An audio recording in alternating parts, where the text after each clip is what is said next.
नमस्कार। खबरों के इस बुलेटिन को लेकर आपके साथ मैं हूं सुखवीर। आप देख रहे हैं आपका अपना चैनल भिवानी हलचल। सबसे पहले एक नजर आज की न्यूज हेडलाइंस पर।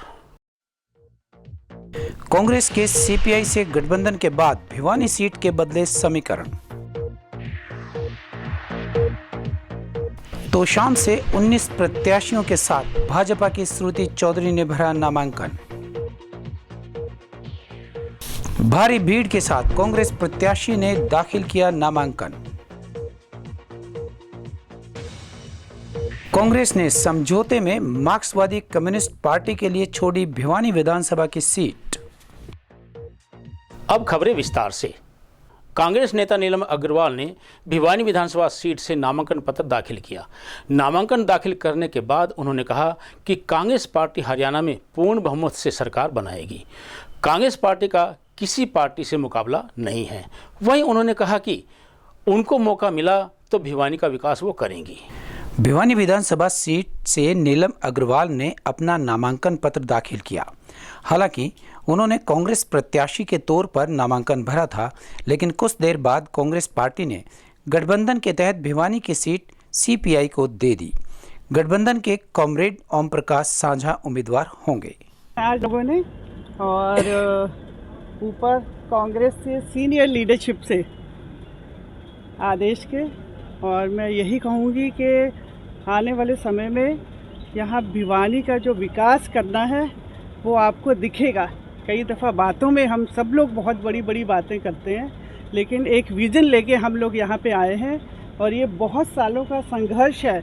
केवल मेरा नहीं, पार्टी के हर वर्कर का, हर उस नौजवान का, उस बड़ी उम्र के लोगों का, उन महिलाओं का जिन्होंने पसीना बहाया है इसको आगे बढ़ाने के लिए।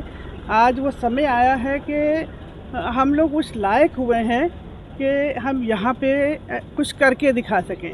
अगर आप पूछें कि मुद्दे क्या हैं, तो मैं समझती हूँ कि ये हर किस्म की तैयारी करनी पड़ेगी यहाँ पे।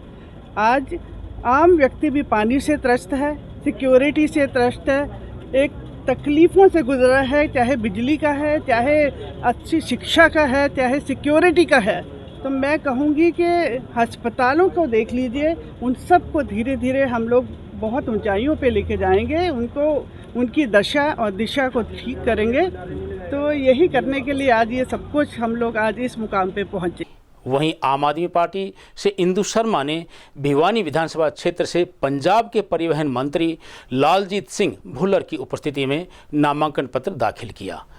पंजाब के परिवहन मंत्री ने कहा कि हरियाणा में आम आदमी पार्टी सरकार बनाएगी। वहीं आप प्रत्याशी इंदु शर्मा ने कहा कि वह चुनाव जीतने के बाद भिवानी का विकास करेंगी। आम आदमी पार्टी की ओर से इंदु शर्मा ने अपना नामांकन पत्र दाखिल किया। नामांकन पत्र दाखिल करने जाने से पूर्व उन्होंने अपने परिजनों के साथ हवन किया और उसके पश्चात परशुराम मंदिर से लघु सचिवालय के लिए उनका काफिला चला। आम आदमी पार्टी अब की बार बहुत भारी बहुमत से भिवानी से जीत के निकलेगी, ये मैं आपको विश्वास दिलाती हूँ। क्योंकि भिवानी की जनता ने देखिए सभी पार्टियों को मौका दे दिया। 15 साल से हमारे बीजेपी के विधायक हैं, लेकिन शहर के हालात आज भी टस से मस नहीं हुए हैं। आज भी शहर वैसा ही है जैसे पिछले 20-25 साल पहले थे। विकास नाम की कोई चीज़ भिवानी शहर में नहीं हुई। और मैं आप सभी के माध्यम से ये वादा करती हूँ भिवानी की जनता को, अगर भिवानी की जनता ने मुझे प्यार दिया, आशीर्वाद दिया और मुझे इस काबिल बनाया कि मैं भिवानी के लिए कुछ कर पाऊँ, तो मैं भिवानी को विकास के एक नए मार्ग पे लेके जाऊँगी। सामने भी अब की बार 80,000 पार आम आदमी पार्टी अब की बार यहाँ से कम 40,000 मतों से जीती। कैंडिडेट इंदु शर्मा जी जो बहुत ही मेहनती और तेज तरार उम्मीदवार हैं आम आदमी पार्टी के, और इनके चलते हुए इनसे डरते कांग्रेस पार्टी जो है अभी तक अपना उम्मीदवार ही नहीं उतार पाई ज़मीन पे। और कल पता चला है कि वो अब कम्युनिस्ट पार्टी को समर्थन कर रहे हैं। एक अपने आप को इतनी बड़ी पार्टी, सबसे पुरानी पार्टी कहने वाली, नेशनल पार्टी कहलाने वाली, अभी तक जो हमारी विधानसभा है भिवानी, वहाँ से अपना उम्मीदवार ही नहीं दे पाई। तो इससे साफ जाहिर है कि हमारे जो उम्मीदवार हैं इंदु शर्मा जी वो शान से जीतेंगे। और इनके ससुर जी डॉक्टर वासुदेव शर्मा जो पहले मिनिस्टर रहे हैं, डिप्टी स्पीकर रहे हैं, उन्होंने लंबा समय सेवा करी है हरियाणा स्टेट की, और वैसे ही हमारे जो उम्मीदवार हैं इंदू शर्मा जी, ये भी लोगों के सेवादार बन के चलते हैं। इनका प्यार है सारे हलके में, सारी विधानसभा में। और जैसे पंजाब में और दिल्ली में हमारे शिक्षा का मॉडल अच्छा करा गया है, स्कूल ऑफ एमिनेंस बनाए गए हैं, हमारे जो प्रिंसिपल हैं पंजाब के उनको सिंगापुर से सिखलाई दी जा रही है, वैसे ही हमारे हरियाणा में भी आम आदमी पार्टी लाएंगे लोग। इस बार लोग आम आदमी पार्टी को लाने के लिए तैयार खड़े हैं। और कई बार ना कई हमारे प्रेस वाले भाई पूछ लेते हैं हमारे उम्मीदवार से कि यहाँ के जो उम्मीदवार है वो 15 साल का एमएलए है, 3 बार का जीता हुआ एमएलए है। हमारे पंजाब की बात करें ना, सरदार प्रकाश सिंह बादल 11 बार के विधायक थे, कितनी बार वो मंत्री रहे, 5 बार मुख्यमंत्री रहे। और हमारे जो दूसरे क्षेत्र हैं, दूसरी विधानसभा, वहाँ से भी 5-5, 6-6, 4-4 बार के विधायक जो लोगों ने हरा दिए। और आम घरों के लड़के और लड़कियां जिनको एमएलए बनाया, मिनिस्टर बने हैं। हमारे मुख्यमंत्री भगवंत सिंह मान वो भी 2 बार मेंबर पार्लियामेंट उनको लोगों ने जिताया, इस बार फिर बहुमत से जिता के उनको मुख्यमंत्री बनाया। लोग जो है ना, ये जो जनता है, ये जनता चाहे तो आदमी अर्श पे, जनता चाहे आदमी फर्श पे। इन लोगों को इस बार जो हरियाणा की जनता है रवायती पार्टियों को चलता करने के लिए बैठी है। ये कांग्रेस, बीजेपी, सपा, बसपा, इनेलो वाले, इन लोगों को जो राज किया है ना, इन लोगों ने, इनका राज जनता ने देखा, हरियाणा की जनता ने। इस बार हरियाणा की जनता चाहती है जैसे दिल्ली और पंजाब में लोगों को सहूलतें मिली हैं, बिजली के बिल 0 आ रहे हैं, वैसे हरियाणा के लोग भी चाहते हैं कि आम आदमी पार्टी है, हमारा भी 0 बिल आए। भिवानी विधानसभा सीट के लिए निर्दलीय उम्मीदवार के रूप में विनोद चावला व प्रिया सृजा ने भी अपना नामांकन पत्र दाखिल किया।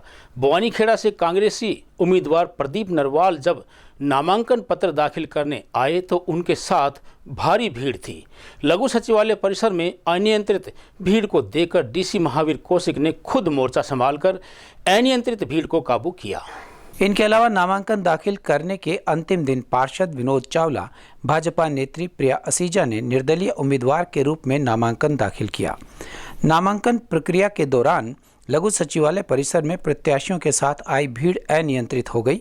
स्थिति को देखते हुए डीसी महावीर कौशिक ने स्वयं मोर्चा संभाला और भीड़ को उचित दूरी पर जाने के आदेश दिए।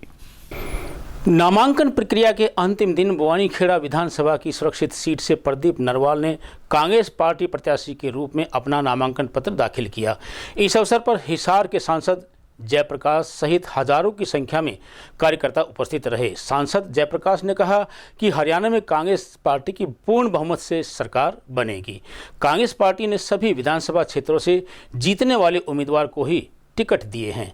बवानीखेड़ा क्षेत्र से कांग्रेस प्रत्याशी प्रदीप नरवाल ने अपना नामांकन पत्र भारी भीड़ के साथ दाखिल किया।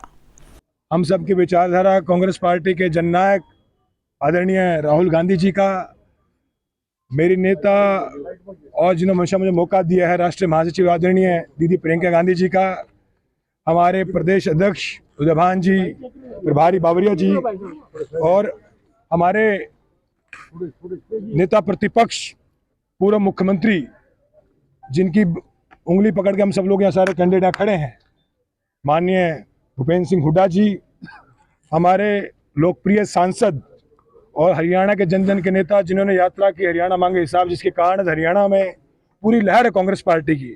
बड़े भाई जिनका हमेशा मुझे आशीर्वाद मिलता रहा है, दीपेंद्र सिंह हुड्डा जी, जिनकी बदौलत आज भवानीखेड़ा में खड़ा हूँ। हिसार के लोकप्रिय सांसद मेरे पिता तुल्य चौधरी जयप्रकाश जी, और इन सबका सबसे पहले मैं धन्यवाद करता हूं। अब आप लोग पहले सवाल पूछे फिर मैं जवाब दूं। हाथ बदलेगा, हाथ देखिए, मुख्य बात यह है कि आज हम चुनाव के बीच में खड़े हैं और मेरा मानना है कि चुनाव भिवानी जिले में जो हमारे बवानीखेड़ा जो विधानसभा जो चुनाव है, इस चुनाव में पूरी ताकत चुनाव लड़ेंगे। और क्योंकि हरियाणा में दीपेंद्र सिंह हुड्डा जी के नेतृत्व में एक पूरी यात्रा आई, वो यात्रा बवानीखेड़ा भी आई, बाबूजी भी वहाँ पे थे, वो यात्रा हांसी भी गई, वो यात्रा हिसार भी गई, कुलाना भी गई, जिसकी बदौलत आज हरियाणा में सारे सर्वे कहते हैं कि वे हरियाणा में कांग्रेस पार्टी की कम से कम 2/3 बहुमत आएगा। मैं आपको कहना चाहता हूं कि जिस तरीके से लोकसभा का समय टिकटों का वितरण हुआ था, ठीक है ना, रात को 10:30 बजे लिस्ट आउट हुई। 10 बजे से पहले भारतीय जनता पार्टी बड़ी खुश होकर के सोई थी। रणजीत सिंह भी 9 बजे ये कह रहा था कि मेरे मुकाबले में कोई कैंडिडेट नहीं है, और 11 बजे जैसे ही लिस्ट आई और जनता ने देखी तो रात को रणजीत को तो इसलिए नींद नहीं आई, जेपी आ गया, और मुझे खुशी में नींद नहीं आई। पूरी भाजपा भी जगी और हम भी जगी। इसी तरीके से रात को जब ये लिस्ट आई है, मैं एक बड़े दावे और चुनौती के साथ कह सकता हूँ, आम गरीब का बेटा, आम किसान का बेटा, आम मजदूर का बेटा, मैं बाहर कहीं नहीं जाऊंगा। मैं यहीं से अगर शुरू करूँ, आप इस मेरी बात को मानोगे कि प्रदीप नरवाल एक गरीब मजदूर का बेटा है, दलित का बेटा है, और बड़ा भारी पढ़ा लिखा है, JNU से राम किशन फौजी भी क्या है? सुनो एक बात, कैंडिडेटों की बात कर रहा हूँ मैं। तो नंबर 2, हमारे जस्सी पेटवाड़ एक साधारण किसान का बेटा है, उसको टिकट दी। नंबर 3, मान अनिल मान एक गरीब के बेटे को टिकट दी।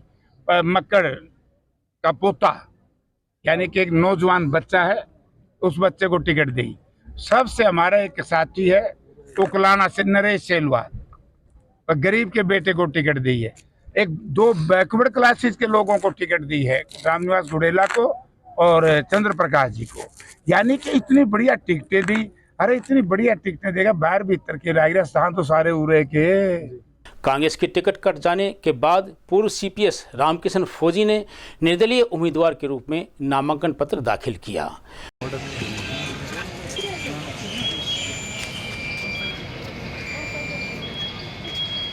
वहीं टिकट के प्रबल दावेदार सतबीर रतेरा ने पार्टी से विद्रोह कर निर्दलीय उम्मीदवार के रूप में अपना नामांकन भरा।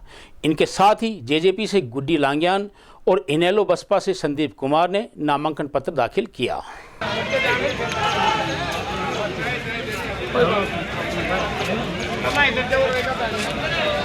आपका बहुत धन्यवाद भाई, बगावत कौन करी हमी ने।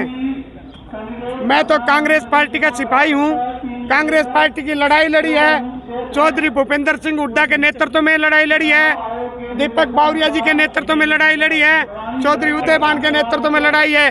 कांग्रेस का असली कार्यकर्ता हूँ, कांग्रेस के लिए काम किया। सर्वे में सर्वे 5 सब में टॉप में नाम, पार्टी ने नाम मेरा भेजा। ये चेले दफ्तर में चमची मार के ले आया, यो कांग्रेस का कार्यकर्ता कौन भाई साहब? कांग्रेस का कार्यकर्ता तो मैं हूँ।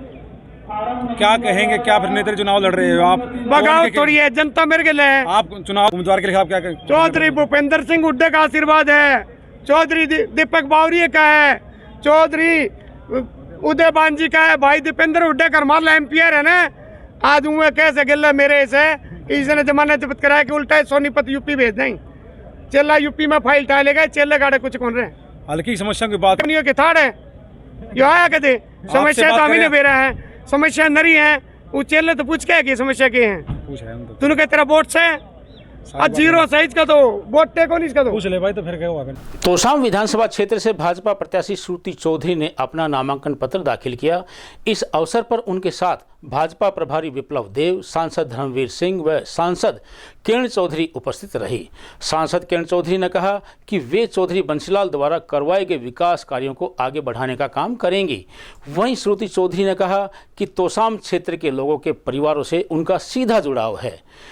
नामांकन के अंतिम दिन भाजपा के तोशाम विधानसभा क्षेत्र से पूर्व मुख्यमंत्री चौधरी बंसीलाल की पौत्री व राज्यसभा सांसद किरण चौधरी की बेटी श्रुति चौधरी ने तोशाम उपमंडल कार्यालय में अपना नामांकन दर्ज कराया। श्रुति चौधरी ने कहा कि वे इससे पूर्व भी लोकसभा का चुनाव जीत चुकी हैं तथा क्षेत्र के विकास को लेकर वे निरंतर कार्य करेंगी और आने वाले दिनों में जनता के बीच जाकर अपने पक्ष में मतदान की अपील करेंगी। इस मौके पर उनके साथ भाजपा प्रदेश प्रभारी विप्लव देव, राज्यसभा सांसद किरण चौधरी व सांसद धर्मवीर सिंह भी उपस्थित रहे। चौधरी बंसीलाल द्वारा अपने कार्यकाल में करवाए गए विकास कार्यों को आगे बढ़ाने का कार्य किया जाएगा। आज श्रुति का विधिवत नॉमिनेशन हुआ है और श्रुति की पारी अब शुरू होगी और आप देखिएगा अपने दादा का, अपने पिता का, अपनी माँ का नाम जो है और अपने लोगों का, तो शाम के लोगों का जनहित के कार्य में तो शाम को अव्वल दर्जे के ऊपर जो है श्रुति हरियाणा के अंदर लेकर जाएगी। जिस तरह से मैंने 20 साल तो शाम की जनता को सींचा, तो शाम के इलाके का विकास करवाया। श्रुति जो है तो छोटी सी यहाँ पर आने शुरू हुई थी, चौधरी बंसीलाल जी उंगली पकड़ के अपना लेकर आते थे श्रुति को। उस समय से, और उसके बाद अपने पिता का भी जो है पूरा काम करती थी। मेरा तो सारा चुनाव जब भी मैंने लड़ा 4 बार श्रुति ने संभाला है।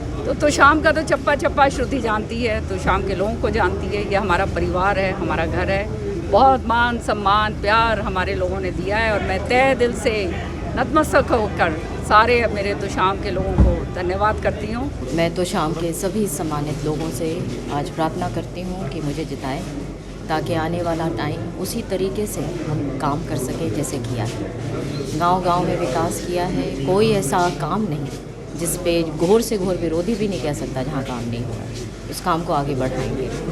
किन मुद्दों को लेकर के चुनाव में जाएंगे आप? क्या हमेशा प्रगति, विकास, सबकी भलाई, 36 बिरादरियों का भाईचारा। इनेलो बसपा से ओम सिंह, आप पार्टी से दलजीत सिंह तालू, पीपीडी से बलवान सिंह ने भी नामांकन दाखिल किया। निर्दलीय उम्मीदवार के रूप में पूर्व मंत्री स्वर्गीय जगन्नाथ के पुत्र जितेंद्र नाथ ने अपना पर्चा भरा। तोशाम विधानसभा क्षेत्र से इनेलो बसपा गठबंधन के उम्मीदवार ओम सिंह, आप पार्टी के दलजीत सिंह, पीपीडी के बलवान सिंह ने और नीरज लेंगा ने भी अपना नामांकन पत्र दाखिल किया। निर्दलीय उम्मीदवार के रूप में पूर्व मंत्री स्वर्गीय जगन्नाथ के पुत्र जितेंद्र नाथ ने अपना पर्चा दाखिल किया। सबसे मेन मुद्दा तो बेरोजगारी, पानी और बिजली, पानी, शिक्षा, स्वास्थ्य, पूरी मतलब कोई भी सुविधा नहीं है। किरण ने लगातार 4 बार या 3 बार वहाँ से विधायक रही है, लेकिन वो विपक्ष में रही है ज़्यादातर। विपक्ष में होते हुए भी उन्होंने सीएम साहब के साथ मतलब ऐसे वैसे कर करा के उसे कोई काम नहीं करने दिया। तो आम आदमी पार्टी ने मेरे को, मैं दलजीत तालू, आम आदमी पार्टी ने मेरे को मौका दिया है। तो शाम की जनता का मेरे को आशीर्वाद मिला, तो शाम में वो काम करके दिखाएंगे जो कि, क्योंकि हमारी पार्टी दिल्ली और पंजाब में हमारी सरकार है, इसे बेहतर काम करते हम। शिक्षा के ऊपर, स्वास्थ्य के ऊपर, बिजली पानी के ऊपर, महिलाओं का किराया फ्री और बुजुर्गों की तीर्थ यात्रा हमारे मेन मुद्दे रहेंगे। शिक्षा सबसे मेन मुद्दा रहेगा हमारा। तो इसी के आधार पर हम चुनाव लड़ेंगे और जनता हमारे को आशीर्वाद देगी। मुकाबला किस पार्टी से मानते हो? आपके सामने कांग्रेस भी है, बीजेपी भी है। मुकाबला तो ज़्यादातर कांग्रेस के साथ है। बीजेपी तो फिलहाल हरियाणा में नाम लेने वाला नहीं रहा। जैसे जेजेपी खत्म होगी ना, तो इसी तरह बीजेपी भी यहाँ से बिल्कुल चलेगी। मुकाबला मेरा कांग्रेस के साथ है। मुकाबला अगर बात करें हरियाणा की, तो कितनी सीट आप उम्मीद करते हो हरियाणा में आ जाएगी? हमारी कम से कम 65 सीट आने की संभावना है। जिस तरह से आम आदमी पार्टी का काम है, दिल्ली में जो हमारा काम बोलता है, पंजाब में जो काम बोलता है, उस तरीके से, क्योंकि आज तक कोई भी पार्टी, जितनी भी हमारे भारत के अंदर पार्टियां हैं, किसी ने भी ये काम नहीं किया। हमने राजनीति करने सिखाई है दूसरों को, हम राजनीति करने नहीं आए। हम तो जनता की भलाई के लिए आए हैं, क्योंकि हम तो जनता के मुद्दों पर चुनाव लड़ते हैं और उनकी जो काम है वो पूरे करते हैं। लोहार भी नजदीक लगता है। लोकसभा लोहारू विधानसभा क्षेत्र से कांग्रेस प्रत्याशी के रूप में राजवीर फरटिया ने नामांकन पत्र दाखिल किया। उन्होंने नामांकन पत्र के 2 सेट जमा करवाए। इनेलो बसपा गठबंधन प्रत्याशी के तौर पर भूप सिंह, आम आदमी पार्टी से गीता वाला ने नामांकन दाखिल किया। जेजेपी से अलका आर्य ने भी पर्चा भरा। वहीं संदीप सिंह, सूरजभान, राजवीर, उद्मीराम, सुरेश कुमार ने भी आज़ाद उम्मीदवार के रूप में अपने अपने पर्चे भरे। लोहारू विधानसभा क्षेत्र के लिए कुल 18 प्रत्याशियों ने अपने नामांकन पत्र दाखिल किए। कांग्रेस प्रत्याशी के रूप में राजवीर फरटिया ने अपना नामांकन पत्र दाखिल किया। इनेलो बसपा गठबंधन प्रत्याशी के रूप में भूप सिंह ने, आप पार्टी से गीता बाला, जेजेपी से अलका आर्य ने अपना नामांकन पत्र भरा। कांग्रेस हाईकमान के द्वारा भिवानी विधानसभा सीट से मार्क्सवादी कम्युनिस्ट पार्टी से समझौता करने के बाद कामरेड ओम प्रकाश को गठबंधन का प्रत्याशी घोषित किया गया है। प्रत्याशी कामरेड ओम प्रकाश ने कहा कि जन विरोधी भाजपा को सत्ता से बेदखल करने की दिशा में कांग्रेस पार्टी ने सराहनीय कार्य किया है। वहीं उन्होंने कहा कि भिवानी की जनता उन्हें भारी मतों के अंतर से जीत दिलाकर विधानसभा में भेजेगी। कामरेड ओम प्रकाश ने मार्क्सवादी कम्युनिस्ट पार्टी और कांग्रेस के साझा उम्मीदवार के तौर पर प्रत्याशी बनने के बाद कहा कि उनकी प्राथमिकता भिवानी शहर से गुंडागर्दी खत्म कर यहां पर अमन व चैन स्थापित करना है। भिवानी की 2 बड़ी औद्योगिक मिलें जो बंद पड़ी हैं, उन्हें फिर से शुरू कर रोजगार के अवसर शहरवासियों के लिए उत्पन्न करना वे अपनी प्राथमिकता मानते हैं। उन्होंने कहा कि भिवानी शहर में स्वच्छता, गली व सड़क निर्माण को लेकर लोगों की शिकायतों को दूर करने को लेकर तत्परता से कार्य करेंगे और भिवानी के हर नागरिक को पीने का पानी, साफ सुथरी सड़कें व पार्क मिले, इसके लिए वे कार्य करेंगे। उन्होंने कहा कि भाजपा विरोधी ताकतों को एकत्रित कर भिवानी विधानसभा क्षेत्र का विकास करना उनका उद्देश्य रहेगा। कांग्रेस गठबंधन प्रत्याशी कॉमरेड ओम प्रकाश ने कहा कि जन विरोधी भाजपा को सत्ता से बेदखल करने की दिशा में मार्क्सवादी कम्युनिस्ट पार्टी व समाजवादी पार्टी के लिए सीट छोड़ने को स्वागत योग्य कदम बताते हुए विश्वास जताया कि कांग्रेस के समर्थन से भिवानी की जनता उन्हें विधानसभा में भेजने का कार्य करेगी। क्या रणनीति रहेगी इसको लेकर? देखो, सबसे पहले तो हम गठबंधन जो इंडिया गठबंधन है उसमें मुख्य विपक्षी पार्टी कांग्रेस है, CPI में है, उनका मैं धन्यवाद करता हूं कि मेरे जैसे आदमी को उन्होंने यहां टिकट दिलवाई है। और कांग्रेस के भाई हमारे सारे साथी हैं, हमने इकट्ठा लोकसभा का चुनाव लड़ा है और वो सारा हमारे को साथ देंगे। मैं उनसे सबसे मिलूँगा और कोई एक अकेला ओम प्रकाश नहीं बन रहा, बल्कि सारे कांग्रेस जन और लेफ्ट के जो लोग हैं मिलजुल करके हम सब सारे साथी हम लड़ेंगे और लोगों की समस्याएं उठाएंगे। विशेषकर यहाँ भयंकर बेरोज़गारी है हमारे शहर में। 2 मिल थे, वो भी एक तो बंद हो गया और एक में भी बहुत कम मैन पावर है।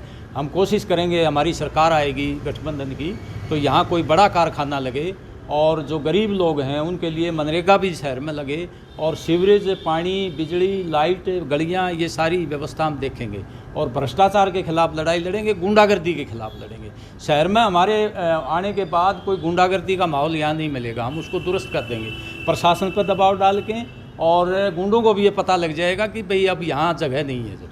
तो इसलिए हम मिलजुल के सब लोग, सब 36 बिरादरी के सभी धर्मों के लोग मिलजुल के ये समस्याएं हल करेंगे, विधानसभा में भी उठाएंगे। और एक मेरे दिमाग में है, जो गरीब लोग हैं वो पब्लिक डिस्ट्रीब्यूशन में खाली आटा और या अपना गेहूं और चावल आते हैं, हम 14 वस्तुएं दिलवाएंगे। हमारी केरल सरकार है, वहाँ 14 वस्तुएं देते हैं, तमाम ज़रूरी चीज़ें वो यहाँ लागू करवाने की कोशिश करेंगे। और अब चलते चलते मोदी सरकार ने सीनियर सिटीजन्स की आयुष्मान योजना में शामिल करने की मांग को पूरा कर दिया है। इस बारे में सरकार ने बड़ा फैसला लिया है।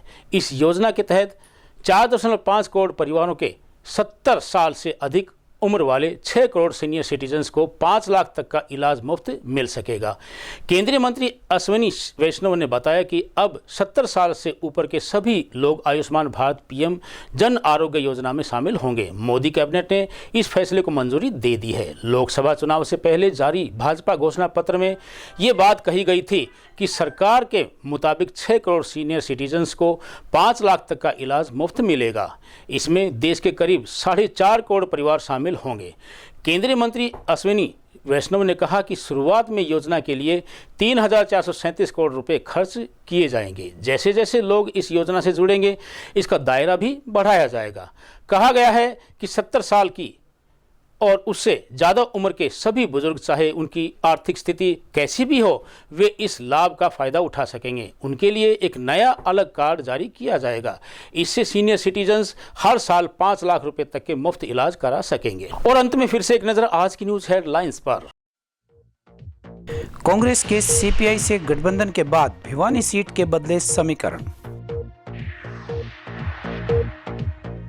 तो शाम से 19 प्रत्याशियों के साथ भाजपा की श्रुति चौधरी ने भरा नामांकन। भारी भीड़ के साथ कांग्रेस प्रत्याशी ने दाखिल किया नामांकन। कांग्रेस ने समझौते में मार्क्सवादी कम्युनिस्ट पार्टी के लिए छोड़ी भिवानी विधानसभा की सीट। अब मुझे दीजिए इजाजत। देखते रहिए आपका अपना चैनल भिवानी हलचल।